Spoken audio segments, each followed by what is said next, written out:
নমস্কাৰ দৰ্শকবৃন্দ, মই আজি আপোনালোকৰ ওচৰলৈ লৈ আহিছোঁ এটি শুকান মাছৰ বিশেষ জুতি।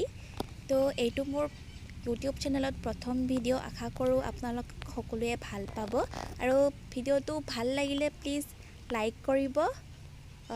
তো আহকচোন চাওঁ মই কেনেকৈ বনালোঁ এই বিশেষ জুতি। শুকান মাছৰ এই বিশেষ জুতিৰ চাটনিবিধ বনাবৰ কাৰণে আমাক লাগিব যিকোনো শুকান মাছ, সৰু শুকান মাছ আপোনালোকে ল'ব পাৰে যিকোনো। মই ইয়াত লৈছোঁ 5টা আৰু ইয়াত মই লৈছোঁ মান ধনিয়া কেইখিলামান, তাৰপিছত নৰসিংহ পাত কুমলীয়া কেইখিলামান, পিঁয়াজ লৈছোঁ, জলকীয়া লৈছোঁ, নহৰু লৈছোঁ, আদা লৈছোঁ আৰু জালুক কেইটামান লৈছোঁ। আপোনালোকে জোখ অনুসাৰে লৈ ল'ব। তো আহকচোন চাওঁ মই এই জুতিবিধ কেনেকৈ বনালোঁ।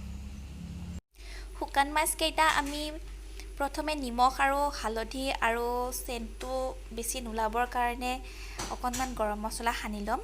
তাৰপিছত আমি এই মাছকেইটা টাৱা এখনত তেলত অকণমান ফ্ৰাই কৰি ল'ম।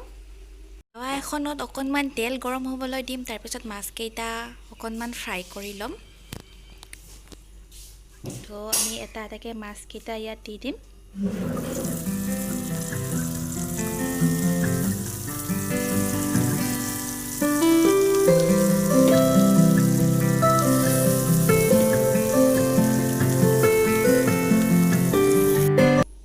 মাছখিনি ভজা হৈ গ'ল। মাছখিনি ভাঙি থাকিলে, যিহেতু মাছখিনি শুকান মাছ আছিল তো নিমখেৰে ভালকৈ ধোৱাৰ পিছত বহুত পাতল হৈ গৈছিল আৰু ভাজাৰ পিছত এনেকুৱা হৈ গ'ল। একো নাই, যিহেতু আমি এইখিনি চাটনি বনাম। তো এতিয়া মই গোটেইখিনি একেলগে পটাত পিচিম। তো আহকচোন চাওঁ কেনেকৈ মই পিচিলোঁ। এই গোটেই সামগ্ৰীসমূহ এতিয়া মই পটাত পিচি ল'ম। ইয়াত মই ৰেচিপিটোৰ কাৰণে যি দিছিলোঁ গোটেইখিনি আছে। এইখিনি মই ধুনীয়াকৈ মিহিকৈ পটাত পিচি ল'ম।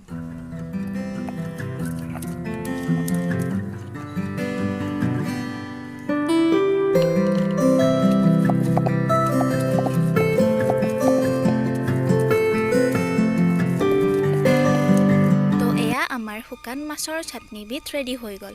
পটাত পিছাৰ পিছত অকণমান সোৱাদ অনুসাৰে নিমখ আৰু অকণমান কেঁচা মিঠাতেল সানি মই এয়া পৰিৱেশন কৰিছোঁ।